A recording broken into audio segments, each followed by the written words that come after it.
Hello, and welcome back to the Egyptian History Podcast, episode 35, From Father to Son, in which Senuseret I, second king of the 12th Dynasty, begins to rule on his own and ensure his father's legacy thanks to a propagandistic document known as the Teachings of Amenemhat I.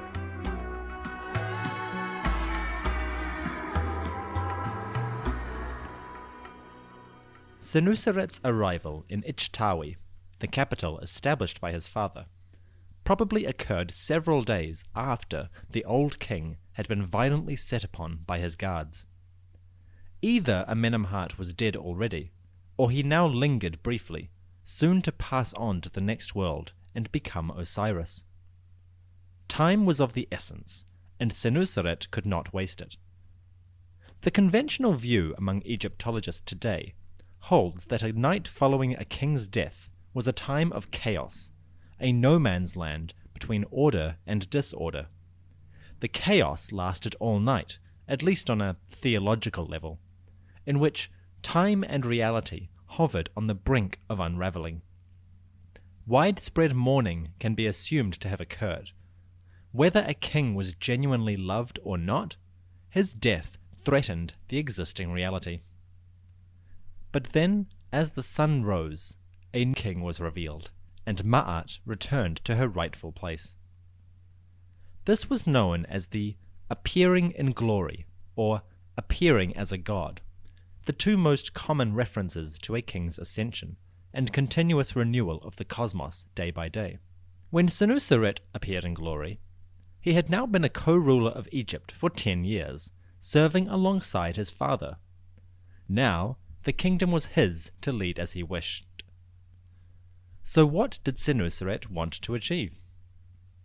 The answer comes to us second-hand, through the supremely important text known as the Teachings of Amenemhat. This work not only describes the general events of the late king's last night on earth, but also lays out his supposed views on governance and kingship. Whether the Teachings of Amenemhat are actually by Amenemhat, or a retrospective composed by Senuseret, is unclear. But it doesn't really matter, for it provides a key snapshot of royal attitudes at this particular moment in history. It covers several different mindsets, and encourages different approaches to different situations. It is, in short, a small but intriguing window into the mind of a divine ruler of Egypt during the early Middle Kingdom. So, what was going through Senuseret's mind, and what did he prioritize in these early days of his sole reign? The first step was the apprehension and punishment of the conspirators, whomever they were. Queen Neferu may have been under some early suspicion, for in the tale of Senuseret there are vague hints that, as a servant of the queen's, Senuseret feared he would be thought an accomplice to the crime. Later, when Senuseret wanted to bring Senuseret home, he assured the exile that the queen was alive and healthy, and that she had not suffered under his reign. This, I think, may be more literary fancy than anything else. It harks back to the trials against a royal wife conducted after the assassination, or attempted assassination, of King Teti early in Dynasty 6. It also recalls the influence of powerful women such as Khentikaus I and Khentikaus II, who wielded enormous authority over the court during the late 4th and early 5th dynasties. Queen Neferu, wife of Senuseret I, may have had enormous influence, but the idea that she was implicated in the conspiracy may be a comparison with other figures, rather than a strict historical reality. But I am merely speculating. Queen Neferu may not have been complicit in the king's murder, but someone surely was. It was this knowledge that likely kept Senuseret up at night, and led him to include the following passages in the teachings of his father. Quote, "O you who appear as a god, hear what I shall say to you, that you may be king, and achieve abundance of good fortune. Be on your guard against all who are subordinate to you, when there occurs something shocking and unexpected. Do not approach your servants in your loneliness. Trust no brother. Know no friend. Make no intimates, for there is no profit in it. When you go to rest, guard your own heart, for no man has partisans on the day of trouble. I gave to the poor man, I cherished the orphan, and I caused the one who had nothing to attain wealth, like he who was wealthy. But it was the one who ate my bread who raised armies. He, to whom I had given my hand, created terror. Those who wore my fine linen looked on me as a shadow, and they who anointed me with myrrh undercut me with water. My heart bleeds for Amenemhat. As the Chinese proverb says, it is cold at the top of a mountain. The life of an absolute monarch cannot be anything but lonely. Whether you have active enemies or not, the fear of opening yourself to confidence and trust is a powerful one. Whether Amenemhat was right to suggest that Senuseret seal himself off from confidence or not, I can empathize with his viewpoint. The teachings then turn to the most important act of Senuseret's early career, the burial of his father and the healing of his wounds with proper rituals and embalming. Amenemhat commands his heir to make a funeral oration that has never been heard before. Essentially, give me the mother of all send-offs, for I was supreme among Egypt's lineage of rulers. Quote, I travelled to Elephantine, and I turned back to the delta. I have stood at the limits of the land, and I have seen its middle as well. I have attained the limits of my power by my strong arm and by my nature. It was I who made barley and loved grain. The Nile god showed me every respect in every open place, and no one went hungry in my years. No one went thirsty. Men dwelt in peace through what I had done, talking of me, for everything that I commanded was in good order. I have curbed lions. I have carried off crocodiles. I have crushed the people of Wawat, or Nubia. I have carried off the Nubian Magi. I have made the Asiatics slink like dogs. I have built for myself a house adorned with gold, its ceiling of lapis lazuli, its walls of silver, the doors of copper and the door bolts of bronze, it having been made for eternity and prepared for everlasting. We have here some of the classic tropes of Egyptian kingship: victory in warfare, supreme personal and physical power, the subjugation of foreigners, and the building of splendid monuments. By the text's reckoning, Amenemhat is one who feeds his people and increases the prosperity of his realm. It all sounds fairly standard, and almost ideal for a ruler. But the text is also rather condescending and disdainful of those who had served Amenemhat and obeyed him as his subjects. Speaking of those closer to him, and his attitudes towards such outsiders as females and servants, Amenemhat's or Senuseret's words become harsh and gloating. Quote, I will give you good advice, because I neither fear my enemies nor even think about them. I take no cognizance of the slackness of servants. Have women ever marshalled the ranks? Are brawlers nourished within a house? A sense of disdain is palpable. This is a disdain that, like it or not, was probably fairly common among the Egyptian elite. Although we can talk about ma'at and concepts of benevolent rule, the autocratic power of the Egyptian king and the wealth-based status of his elite subjects led to an occasionally powerful sense of condescension towards those at the lower levels of the hierarchy. It is the less pleasant side of Egyptian rule, one discussed at great length by Egyptologist Toby H. Wilkinson, whose Rise and Fall of Ancient Egypt is one of the few modern histories to really attempt to describe this aspect of life under the kings. Many historians, afraid to make a judgment on history, will sidestep the issue altogether and discuss more detailed or anachronistic elements of the culture. This is useful, of course. It's the very foundation of academia. but it does mean that we often look at Egypt through rose-tinted glasses. I'm certainly guilty of this. But one shouldn't ignore the fact that the teachings of Amenemhat have a strong undercurrent of disdain for those lower down on the social order. It is a disdain built on the perception of effectiveness. Amenemhat condescends towards women because they have never raised armies or led troops.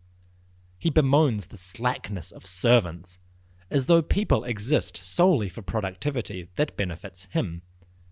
And finally, he levels a touch of spite on the more unruly element of the population, those prone to fights or disturbing the peace. Without making too harsh a criticism of Amenemhat, this was 4,000 years ago after all, I don't think we should forget that Egyptian kings could and did display traits that would be loudly decried within our own society. We don't have to think of them as brutal dictators to recognize that they lived in a conservative, hierarchical society, in which wealth and status dictated one's outlook on life to an extraordinary degree. As part of the public send-off for Amenemhat, which the Teachings really is, these attitudes would not have raised eyebrows among the king's contemporaries. He was merely expressing views that would have been fairly common among the elite members of society. But I highlight these points to remind you that as much as we can be fascinated by these men and their families, they were not necessarily people whom we would like if we met. The king's words now come to their final message, a tender send-off for the late Amenemhat, and a blessing upon his son. But of course, being a ruler of Egypt, Amenemhat's words simultaneously encourage his son while praising himself for being such an excellent king. Quote, "O my son Senuseret, may your legs walk. You are my own heart, and my eyes watch you. You were born in an hour of happiness in the presence of the sun folk, and they give you praise. See, I have made a beginning, and you have arranged the end. I have moored what is in your heart, leaving the white crown for the seed of the god. The fortification is in good order. Ritual vessels are in the barge of Re. The kingship came into being in my presence, and there are none who could achieve my deeds of valor. Erect monuments, embellish your causeway, fight for truth against falsehood, because he does not desire it in his majesty's presence. It has come, happily, to an end." And so it had. Amenemhat was gone into the west, becoming Osiris. He was placed in the burial chamber beneath his pyramid at Al-Lisht. The pyramid itself, while mostly complete when the king died, needed a few last touches. The funeral temple in front of the pyramid, for instance, has a large number of blocks carved with the name of Senuseret rather than Amenemhat. This suggests that the temple was completed in haste after the king's death, when Senuseret needed to fully legitimize his succession by conducting the proper funerary rituals for his father. The tomb itself now housed Amenemhat in an elaborately decorated coffin, of which only the smallest fragments have survived. The coffin itself was a rectangular container, similar to those used throughout the Old Kingdom. It would be placed lengthways from north to south, with the king's head at the north. His body was laid on its side, facing to the east, in order that it might look out through a pair of eyes painted on the eastern side of the coffin. As it faced the rising sun, it would receive the life-giving energy of the solar god Re, and the king would be rejuvenated in the next world. On the western panel of the coffin, the god Anubis was painted as embalmer and protector of the dead, conveying them safely into the field of reeds. Now, I say this with a caveat. The coffin of Amenemhat was probably rectangular, but it is also possible that the coffin was one of the very few anthropoid coffins which begin to appear in the 11th and 12th dynasties. Although they did not become truly common until the Second Intermediate Period and New Kingdom, anthropoid coffins, which are coffins in the shape of a human, were nevertheless an exciting development in the artistic style of funerary equipment. Unfortunately, not a lot is known about the early development of this type of coffin. They began as simple casings around the body itself, placed within the rectangular coffins. To the best of my knowledge, the earliest example of one of these is the burial coffin of Princess Aishet, buried in the reign of Montuhotep II. Although I have not found any images of her mummy casing, I believe it is currently held in the Metropolitan Museum of Art in New York. What is known is that in this period the coffins were usually straightforward, mostly undecorated and made of wood. The head and headdress, of which you're so familiar with from New Kingdom examples, were rendered in exquisite detail, but the body was often left undecorated. Amenemhat's burial was probably not dissimilar to this. Although he may have had an anthropoid coffin, it is equally likely that he was buried within a rectangular coffin with a human-shaped casing inside. As he looked to the east from his home in the Field of Reeds, Amenemhat could rest easy, knowing that his son and heir, Senuseret I, was in command. His teachings, such as they were, had been passed on to his son, and, with some creative additions, his son had written them down and published them for the elites of Egypt. The result would be a reign of some 30 years, giving Egypt a continuation of the stability Amenemhat had brought after the end of the 11th dynasty. In the next episode, we will turn our attention to Senuseret's building program. Perhaps his most significant contribution in this regard is the establishment of a court and chapel at a small site in Upper Egypt.